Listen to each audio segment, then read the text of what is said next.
Hi, this is Dr. Mercola, and today I'm going to address the massive misinformation that the media and health experts have given you about cholesterol over the last few decades and provide you with the scientific backup as to why this myth is terribly flawed. Now, there was a recent article written by Dr. Curtis, who is a cardiologist and an internist, and he talked about the fact that this is not only a myth, but it's a delusion. Now, what is a delusion? Specifically, it's a false belief held with the conviction despite solid evidence to the contrary. Now, in the health area, no delusion has had wider acceptance in a longer run than the belief that cholesterol levels in your blood are a major risk factor in the cause of heart disease and stroke, and that fat is a pernicious evil. So how did this massive misinformation campaign start? Well, it all goes back more than 100 years ago when something known as the lipid hypothesis, or the cholesterol theory, was developed by a German pathologist named Rudolf Virchow. He performed chemical analysis on arterial plaques taken from corpses at the time and discovered that they contained large amounts of cholesterol. Now, he theorized that the cholesterol from the blood infiltrated the walls of the artery and thus caused the plaques that he found there. Now, further support for this theory was given or developed when researchers in the early 1900s fed rabbits and chickens pure cholesterol diet and reported deposits on their arterial walls that they thought were plaques, arteriosclerotic plaques. Now, at this point, it was thought that all the cholesterol in the blood came from the diet. However, in 1925, researchers found that your body produces 80 to 90% of its own cholesterol, and the diet is relatively unimportant. Now, interestingly, most physicians and health experts don't even realize that today, even though this was learned almost 100 years ago. So it's safe to say that the majority of people in this country, and as I said, even physicians, don't realize this simple fact. So this cholesterol theory was actually given another major boost by Dr. Ancel Keys in the early 50s. And many believe that this is really what catapulted the theory of low-fat diet and the connection to cholesterol. Now, he maintained that high-fat diets would increase the blood cholesterol and lead to arteriosclerosis and its complications of heart disease and stroke. Now, most of the experts I know believe that Dr. Keys' research was pivotal for actually perpetuating the low-fat approach to health. And it actually confused me in the 70s, and I bought that theory hook, line, and sinker and was following a low cholesterol diet and actually got my cholesterol down to below 100. It was 75 for a while, and we know that's not healthy because a healthy cholesterol should be about 200. But what was his research, Dr. Keys' research, based on? His most famous and well-known research is called the 6-country study, where he correlated the percentage of fat in the national diet of 6 countries with the incidence of death from heart disease. Now, his graph showed a near perfect correlation between the two, between the amount of fat and the amount of heart disease. And this study, to this day, is used by most experts to support the cholesterol theory. Now, what these experts fail to realize is that Keys' work was terribly flawed, because the same data that he correlated for 6 countries was in fact available for 22 countries at the time that he completed his study. He actually cherry-picked the data from these 6 to fit his theory and omitted the 16 other countries where the data didn't work. So these included countries with a low percentage of fat in their diet and a high incidence of death from heart disease, as well as those with a high-fat diet and a low incidence of heart disease.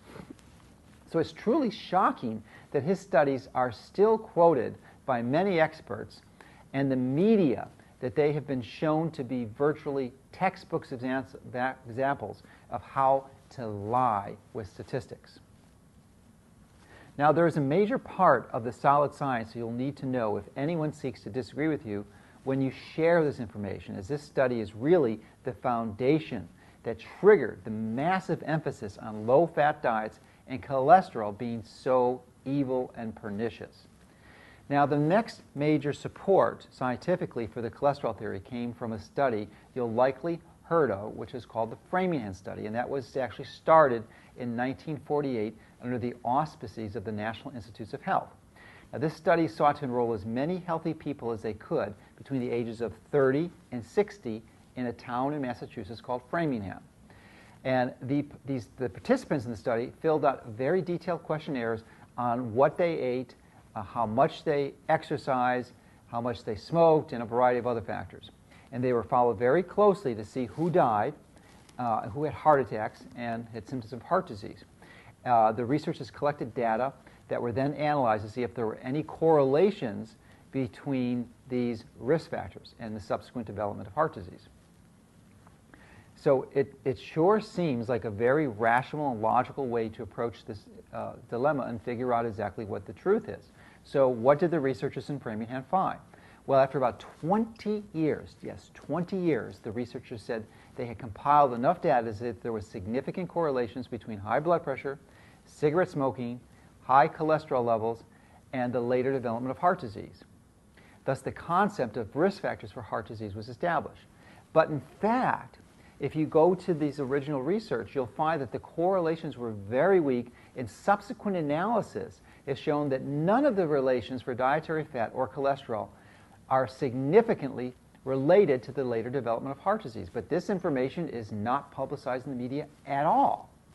Now, the next support for the cholesterol theory came from a study called Mr. Fit, which is short for the Multiple Risk Factor Intervention Trial. And these findings were published in 1982. And this study examined over 360,000 healthy middle-aged men who were screened, and about 12,000 with the highest risk factor profiles were selected. So most of these were heavy smokers, had high blood pressure, had elevated cholesterol. And the treatment group was given intensive dietary education and advice designed to reduce their total fat and cholesterol intake and increase the amount of polyunsaturated fats. Remember, this is 1982, which we now know, of course, are dangerous. But their blood pressures were aggressively treated, and they were subjected to a number of interventions to reduce or eliminate cigarette smoking. So the control group merely remained on their normal diet and continued their same level of smoking and blood pressure control. Now, this study was successful in having the fact that the participants actually followed this enormously difficult protocol. I mean, it's a major challenge to get people to stop smoking and follow a dietary program, but they were successful in doing that. So the treatment group actually achieved and maintained significant reductions in fat and cholesterol in their diet. They eliminated smoking, and they reduced their blood pressure readings consistently. So after 10 years of lowering their fat intake and not smoking, what did these researchers found?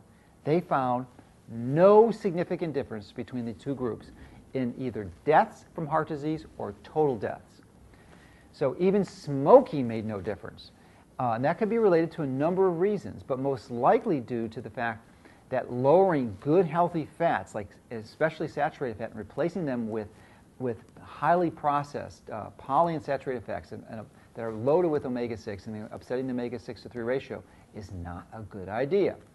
Now, about the same time the Mr. Fit study was there was another clinical trial that would come to be seen as the one that provided the definitive proof of the cholesterol theory.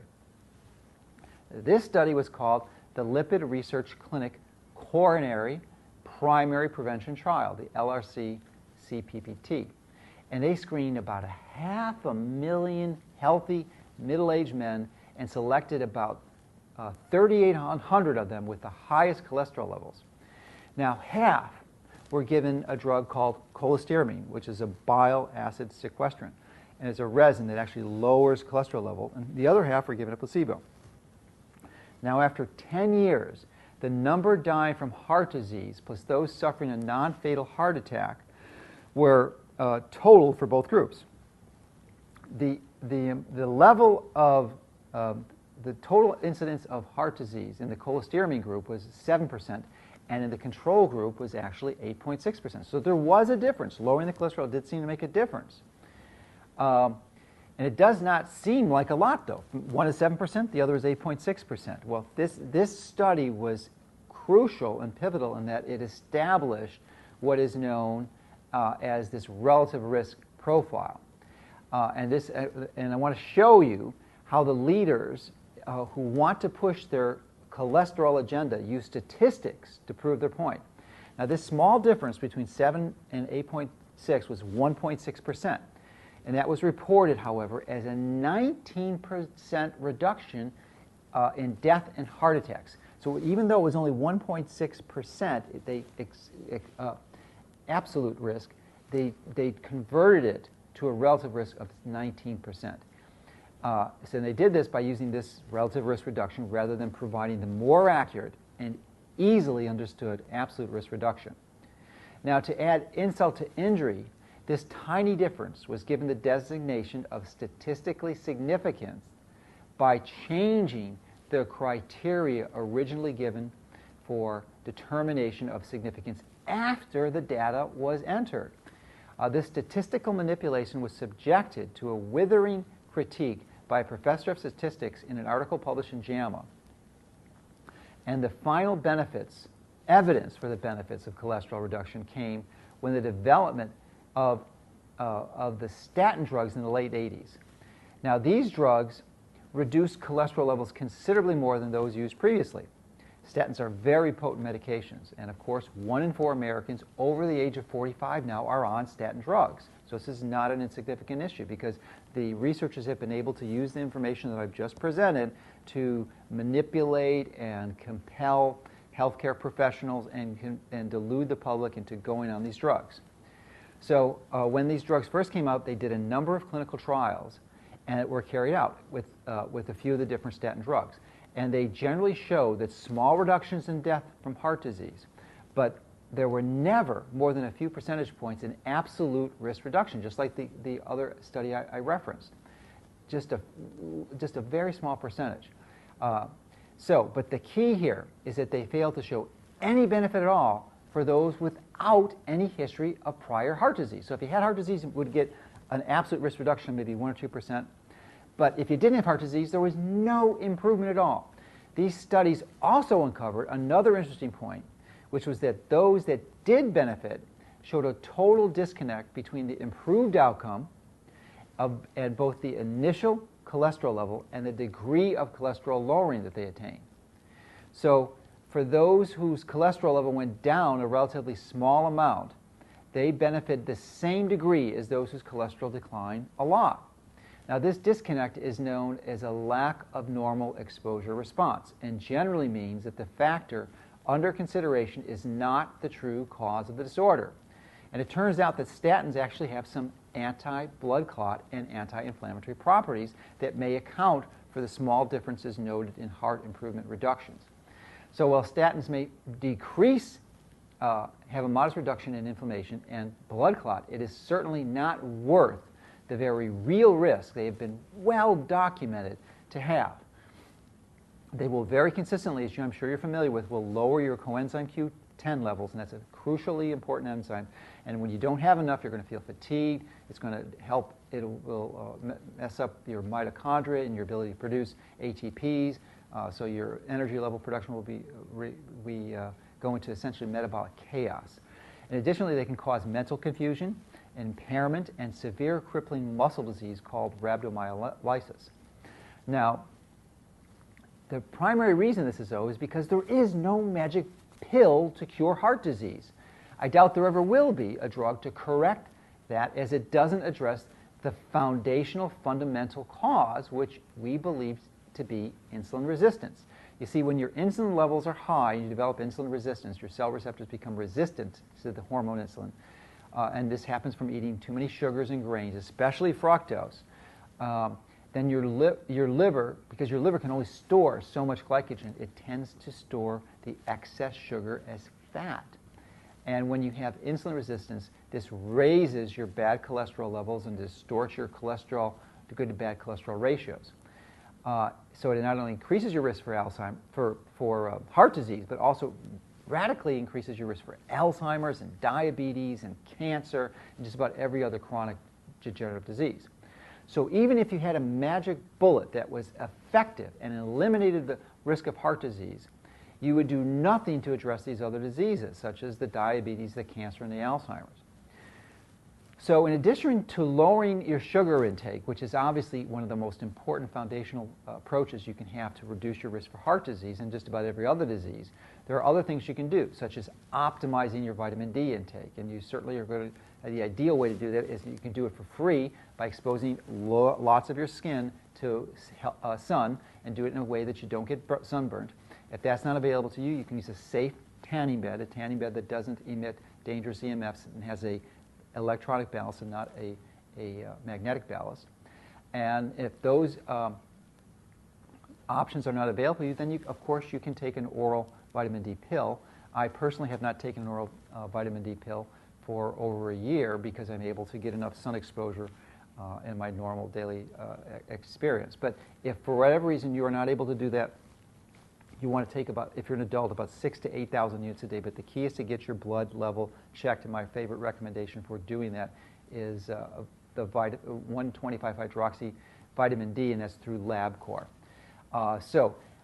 This is a massive delusion, this myth. It's pervasive.